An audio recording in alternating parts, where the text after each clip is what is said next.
Today is Christmas Eve, yet some prominent Nigerians have called on the government, led by President Muhammadu Buhari, to, as a matter of urgency, convene a national reconciliatory conference as a way of addressing the challenges confronting the nation.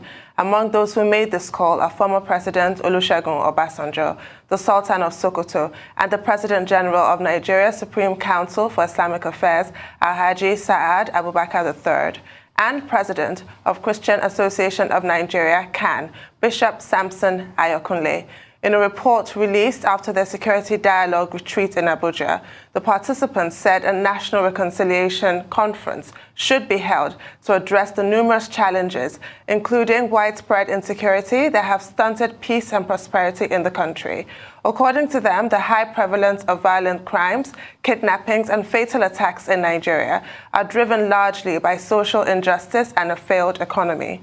Joining us now to discuss some of those issues that must be confronted frontally if we're to make any progress and what his outlook is for 2022 is Wale Adefarasin, General Overseer of the Guiding Light Assembly. Good morning, Pastor Adefarasin. Thank you for joining us, sir. Thank you for having me. Good and morning, Merry Christmas. Ruben. Good morning, Rufai. Well, Pastor Adefarasin, thank you very much for joining us. First, before we begin to discuss state of the nation and the politics of Nigeria, let's put Christmas in context. This particular Christmas is coming at a very difficult time against the background of COVID-19 and this notorious variant called Omicron. And then, of course, anxieties, uncertainties about global disruptions, and the average Nigerian in January will have to pay school fees if you have children. And then this fear that fuel subsidy may be cancelled, and that will put more hardship on the average Nigerian. I know you'll be on the pulpit this evening, and tomorrow, Christmas, you'll also be sending out a message. We would like to share with us your thoughts about Christmas 2021. What will be your message to the congregation at this very difficult time, I think. That's my opinion. Yes, thanks for that question. Christmas is a season when we remember what God did. The Bible says, for God so loved the world, the emphasis on the word love, that he gave. Love is a missing component in our Nigerian life. Brotherly love. If you love the people you govern, you will make sure that their interests are catered for. So let's love one another. That would be the center of my message, that because he loved us, and not a fake, superficial kind of love, an unconditional love that lifts your brother out of his challenges. I believe that Nigeria can yet be a great country, but at the center of it all must be love. Absolutely. And, another theme of Christmas is reconciliation, peace, and goodwill. So I want your take on that call for a reconciliation conference that was made from prominent leaders from across the whole spectrum. What's your take on that? I think that's the beginning. I think it's a good idea, but it's just the beginning. I am going to be 70 in a few months. And in all my years, I have never seen Nigeria so divided. We're divided on ethnic grounds, on religious grounds, on social grounds. There's so much division. And I feel one of the reasons is that we have never really as a people sat together to decide how to live together, how to harness our diversity and make it strengthen us rather than divide us. And I think government is principally responsible for ensuring that we are united.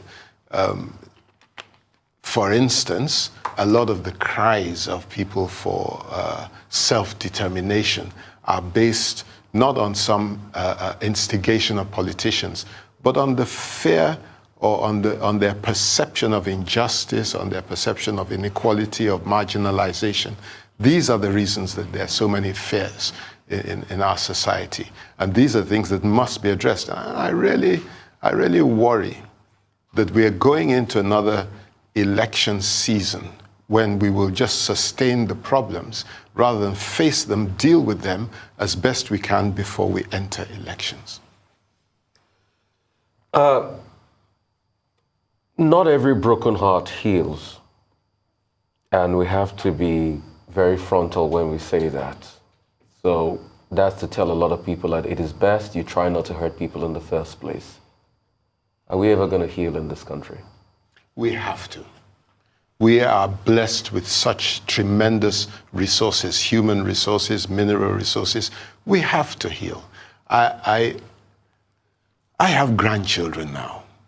And when I look at the prospects, their prospects for the future, they don't have anything like what I had when I was their age.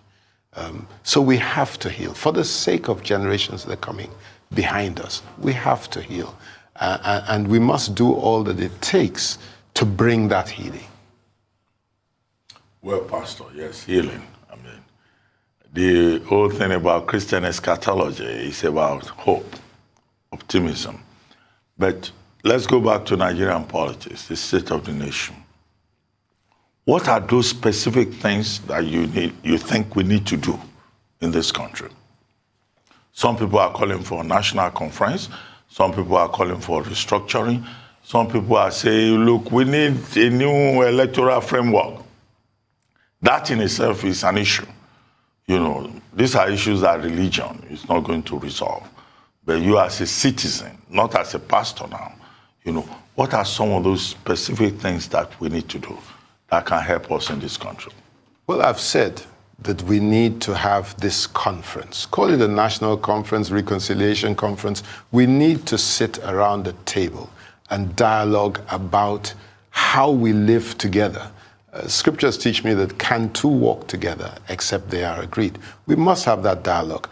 And we must do it in such a way, we must use the principles of non-violent confrontation. We must be able to speak to each other without provoking each other. We must be able to speak to each other in a way that we enlighten one another rather than offend one another. We have to do that. So we must have that conversation. Call it restructuring, call it what you will. We have to. Now, it is often said if you continue to do the same old thing, you will continue to get the same old results. We're voting for the same old politicians. We've had these politicians for so many years. We're voting for the same old politicians. Why do we expect by some magic they will suddenly change? I think we should begin to give way to a new generation of politicians, a generation of politicians that can be trusted. And there's so much in that, because once upon a time, if a child misbehaved in the street, the neighbor could correct the child and there would be no problems.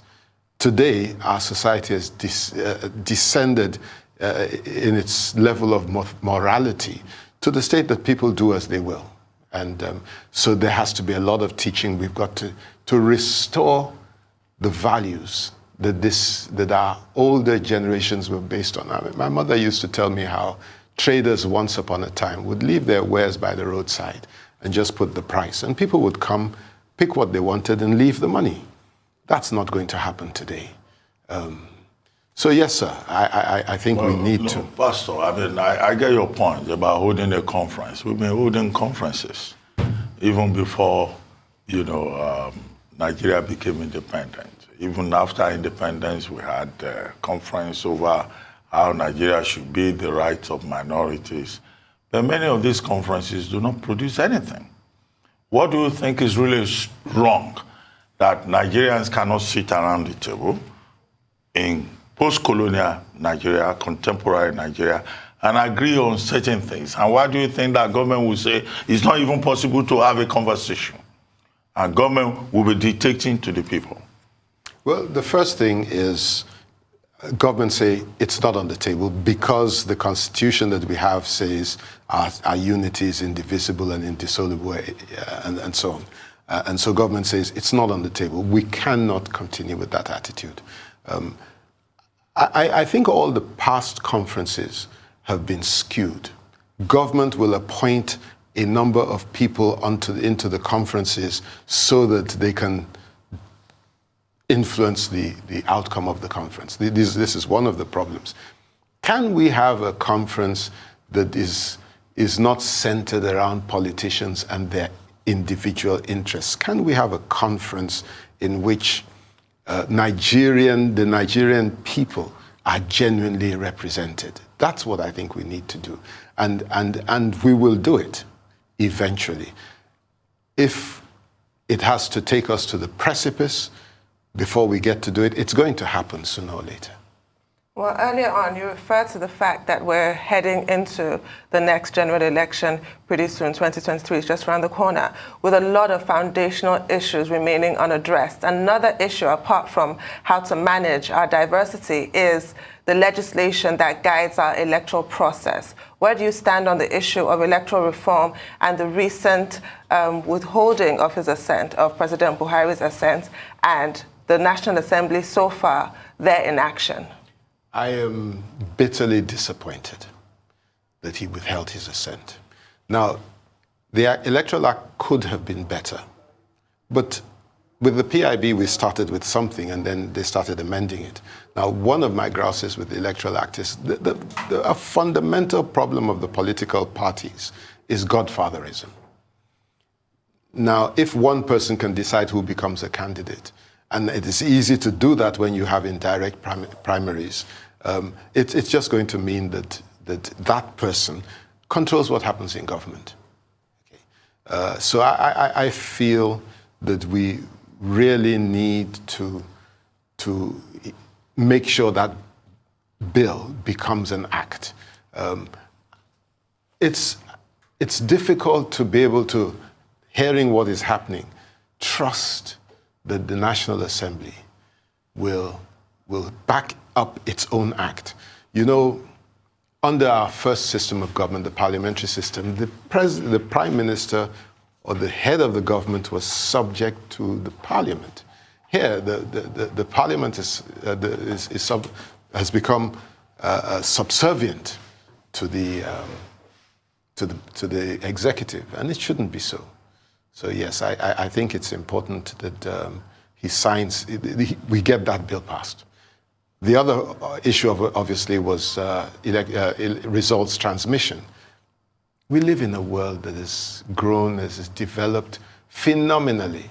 The power to put a man on the moon, the computing power, is a lot less than you have in your smartphone of today. We can do it.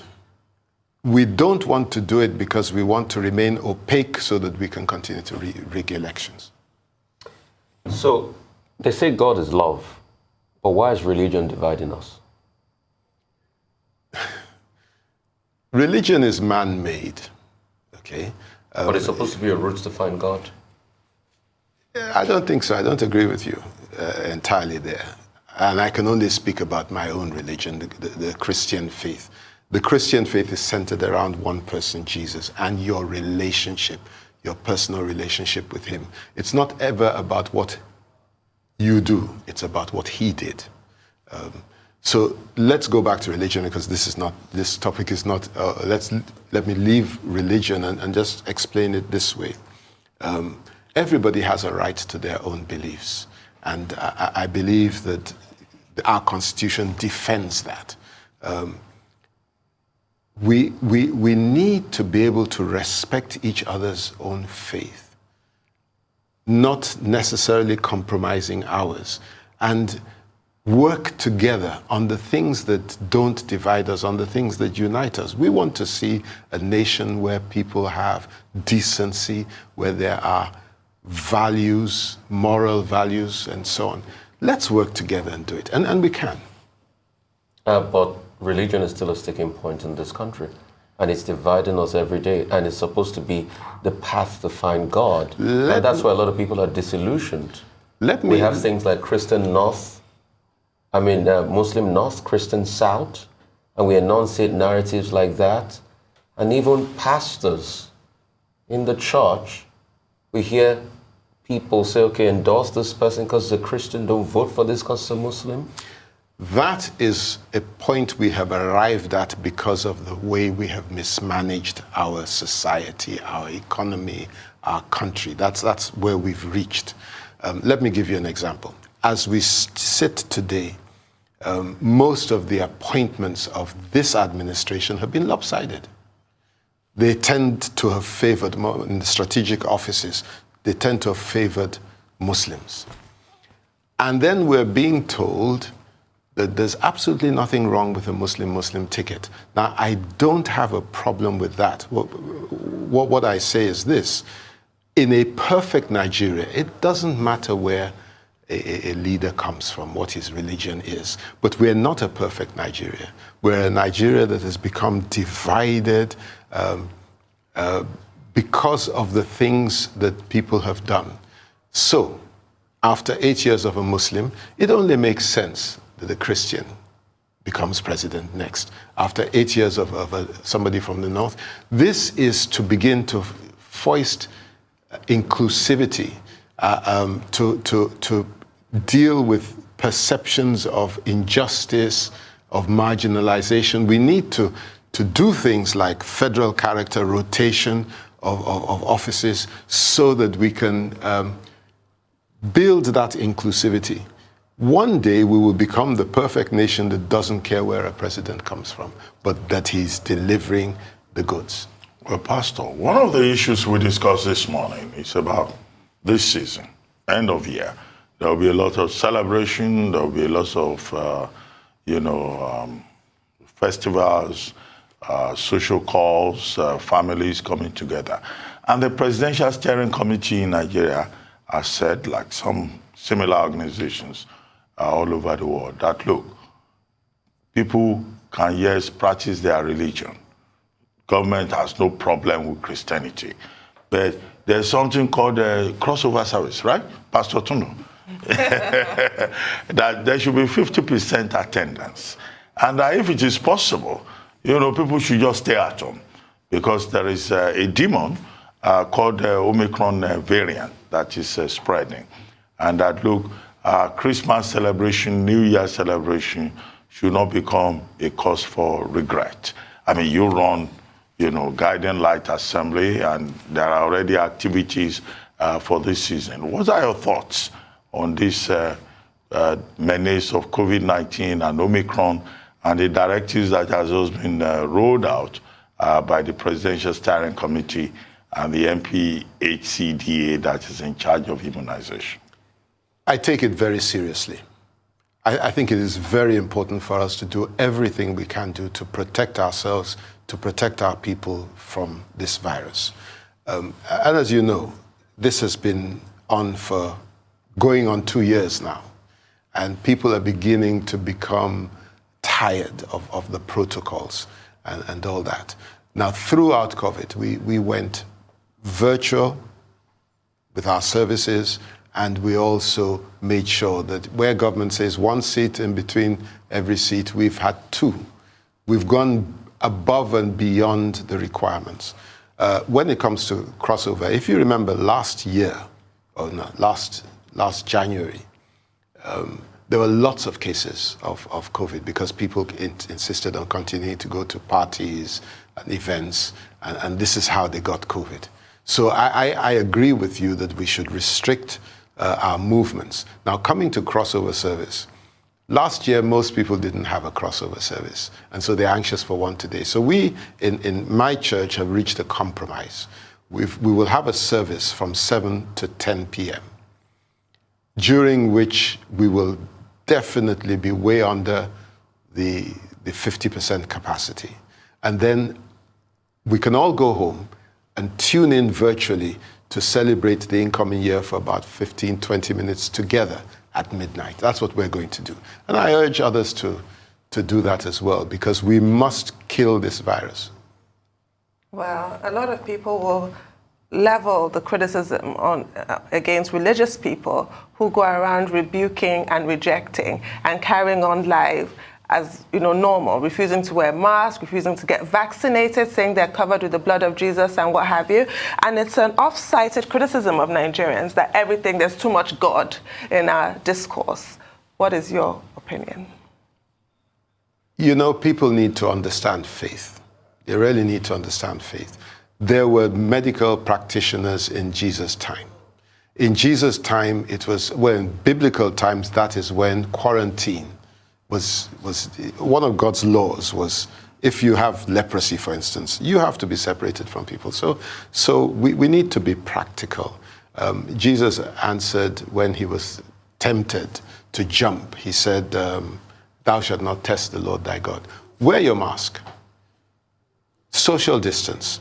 Stay away from events that could spread the disease, and then trust God to keep you safe. Because you can do all these things, and I know people who have, and still get COVID. So that's my advice. I'd like to ask you, sir, what's the role of the church in the renewal of Nigeria? Because some people will say some churches have been found suspect in this. We've seen videos on social media where a church is supporting a political candidate and berating another one on the podium. We've seen churches that have advanced the core of advanced free fraudsters. We've seen churches that have celebrated the ignoble vices in society. What's the role of the church in this national renewal?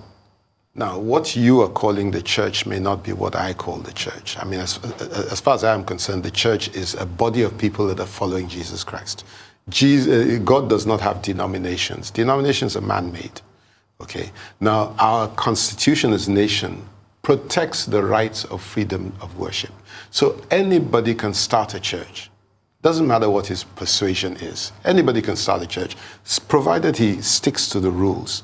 He can do it. If I decided that this watch is God and I'm worshiping this watch, if people choose to follow me, they're free to follow me. So the truth is that I am careful not to call everyone who does all these practices church. Some people have discovered that it's a quick way to making money, so they start a church.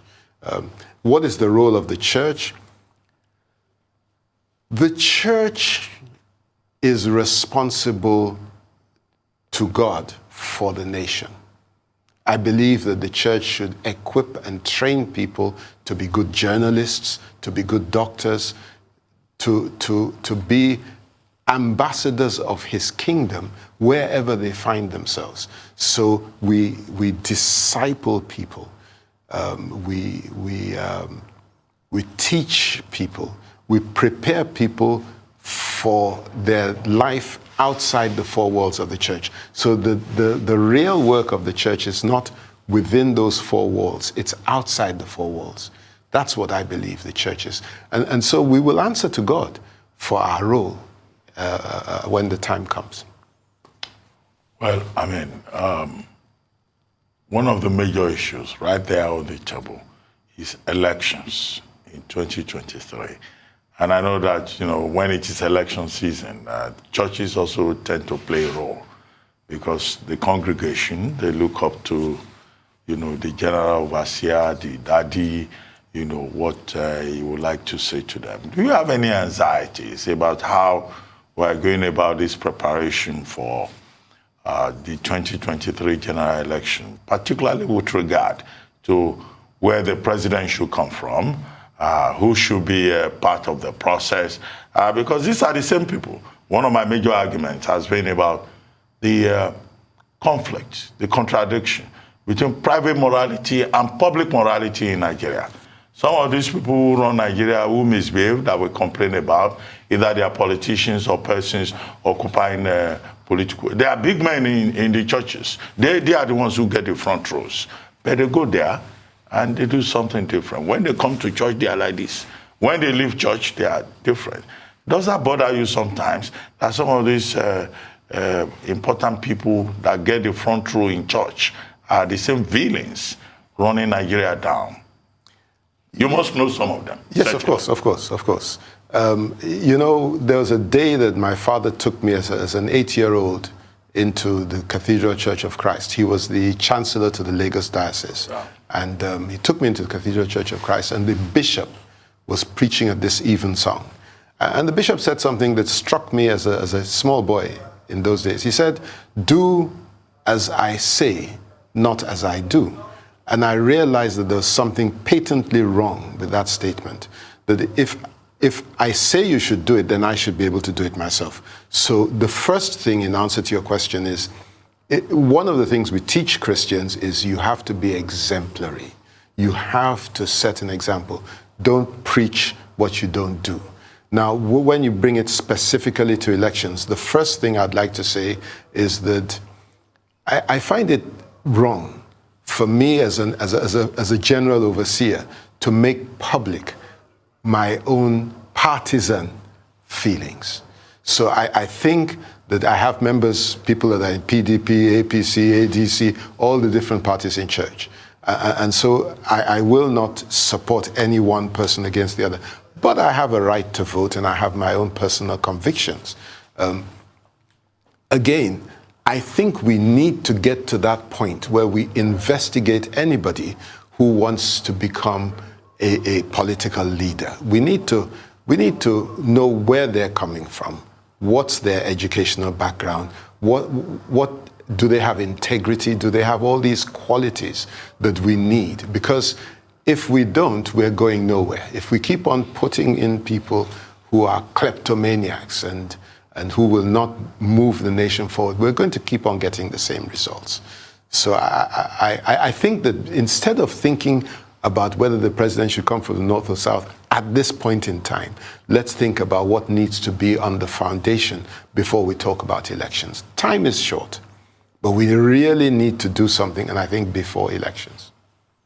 Right. The news that the Biden administration had removed Nigeria from the list of countries inhibiting religious freedoms was met with relief in some quarters and dismay in others. There's some who feel that Christians are prosecuted in Nigeria. What's your take on this? Are Christians prosecuted in Nigeria? I have no doubt that has happened. I mean, we've had several riots and so on. And the root of this goes back in our history. It goes back even to the jihad. So that is so. Now, what influenced the Biden administration is an entirely different matter. Should Nigeria have been put on the list? I think that our government can show its own transparency. Our government can show its own goodwill by making sure that if there ever is any report of religious persecution, it is dealt with. Okay. Talk about what's happening in the Northeast right now. I've had phone calls in the middle of the night. I used to be the National Secretary of the Pentecostal Fellowship of Nigeria. I've had calls in the middle of the night. They are burning our homes because Christians had been earmarked and they were going from house to house. What do we do? So there's no doubt that there's been persecution. And quite possibly in the reverse as well. I don't know of many cases, but I wouldn't be surprised if at some point Muslims have also been persecuted by Christians. The Bible says righteousness exalts a nation. And somebody would have thought that with the proliferation and increase in churches, righteousness should increase by default. But why is it that with more churches increasingly, righteousness is becoming scarce in Nigeria? I have answered your question. You call churches, anybody that establishes a building, puts a cross on it and says it's a church. I know of a case, and this is a real case, of somebody who used to sell gas by the roadside. And then he decided he was starting a church. And his church, he used to hold this koboko night where people would come for night vigil and he would flog them with a koboko, flog the devil out of them. I wouldn't call that a church. That's not a church in my own understanding. Now, we as the church, and I put my hands up quickly and admit that the church has majored on prosperity. I try to major on character, because you will prosper if you have a godly character. So now this message has to be preached to the church as well, so that we're not depending on criticism in the public, but we are speaking truth to one another. Righteousness exalts a nation, but sin is a reproach to any people. I live not too far from my church, and there's a one-way road there. And I've driven down that one-way road. And one day, when I do, I usually take a photograph of people that are driving in the opposite direction and post it on social media, trying to shame them. But one day, this U.S. Embassy car was approaching, driving in the wrong direction. So I stopped, and when I looked in the car, it wasn't a driver. It was an African-American diplomat that was driving the car. Now, if we cannot obey our own laws, how do we expect them to? So we really need to be law-abiding people. We need to be people that promote righteousness by the way we live. And then we can see the changes. But you, from your argument, from your response, we keep saying, oh, I wouldn't call that a church. But a lot of people are calling those prophetesses on Instagram the church, and they're painting the church with the same brush as those prophetesses that says, if you are a footballer, you wouldn't go to heaven. And there's a direct backlash on the church. So is it time for the PFN or CAN to bring some regulation in? Because you can't just say almost everybody can open a church. A guy that sells gas by the road can open a church where we know that people follow religion with all of their minds, and a lot of people are being misled. You see, we have laws that guarantee the freedom of worship. Therefore, it is impossible for PFN, for instance, to regulate churches. They can just say, oh, I'm not going to be a part of PFN anymore. Now, the Bible promises us that in the end times, these things will happen. Love will grow cold towards one another. We will have people coming even as angels of light, but they are from darkness. So we know that these things will come. What will protect us in these end times is our relationship with God. If you cultivate a relationship with God, you will not go to a place that claims to be practicing religion, but is actually practicing something else. Okay, Pastor, yes, it is Section 38 of the Nigerian Constitution that says you have the freedom of thought, conscience, and religion. So anybody can set up any church. If I so wish tomorrow, and I'm sure that people will come and patronize me, yes, I can set up a church. And nobody can say I cannot set up the church as long as I can have an audience. But in terms of regulation, I don't think that's the responsibility of PFN or CAN. They have limited influence in that regard. But do you think that even in spite of Section 38 of the Constitution, the state can, in some regards, regulate how the Church of Nigeria functions? And I use the word Church of Nigeria in an expansive sense. There are people, for example, asking that, look, churches in Nigeria should begin to pay tax because it looks like it's big business. The husband dies, the wife takes over. The wife falls, the son takes over. So it looks like an enterprise. Is it really an enterprise? And do you agree with this whole point about, look, churches are giving something back as is done in other parts of the world? And earlier on, I heard you saying you'll be 70 very soon. Pastor Tundu, I mean, you should be the one. No. Well, you are the most. That's right. Okay, the pastor is here. But I mean, at 70, see, it looks even brighter and more sprightly than some young people. Do you have an idea what the secret is? It's grace. I know exactly what it is. No, maybe Pastor, before we close, trick. Maybe you will tell us what the secret is. But first, let's deal with the original question. You know, I agree with you absolutely. Government don't only have a right, they have a responsibility to defend the public from people that will extort money from them and so on and so forth.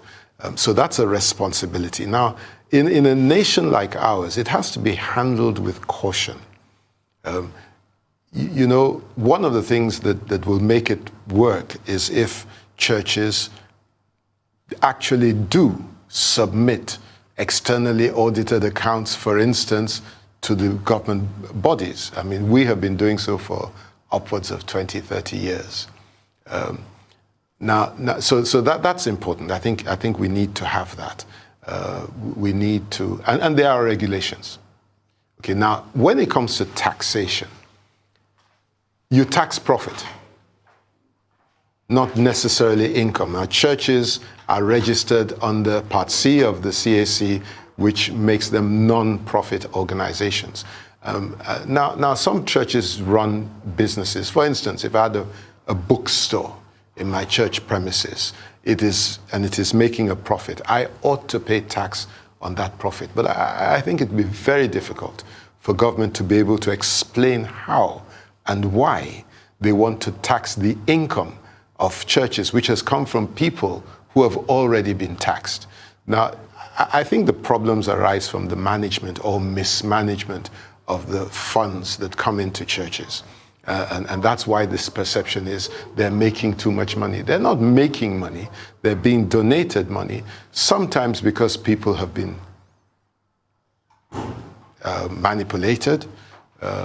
But nonetheless, we cannot tax something that is not a profit.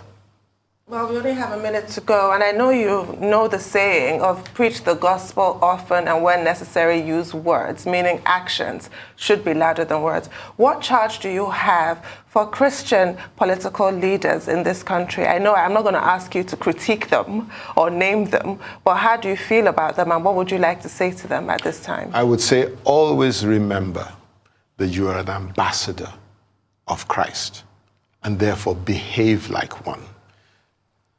Don't let it be said about you that you did things that Christ would not have done. So I think that's the most important thing. And then don't get too far away from Christian brethren. Keep fellowship with them, because as you do, you encourage one another and the support you need to be able to stay the course, because it's a difficult course to stay in this country. It will come from those people around you. No man was made to be an island. We're all part of a body, the body of Christ. The secret, once again, you're 70 in a couple of months from now. I said it's a photo trick. Why is it a photo trick? Because sometimes I feel 70. Have you ever thought of, I pick up my phone and I want to do something, by the time I turn it on, I forget what it is I picked it up for. I think that's part of it. I can relate. And I get reminded that I'm very clumsy. But God bless you, Pastor. Thank you very much. Thank you very much. Thank you. Well, it's still got a few more months. Okay. Thank you very much. Merry Christmas, sir. Same to you. I wish you all a Merry Christmas. I'm so joyed to be able to meet with you in person. Thank you. Thank you, sir.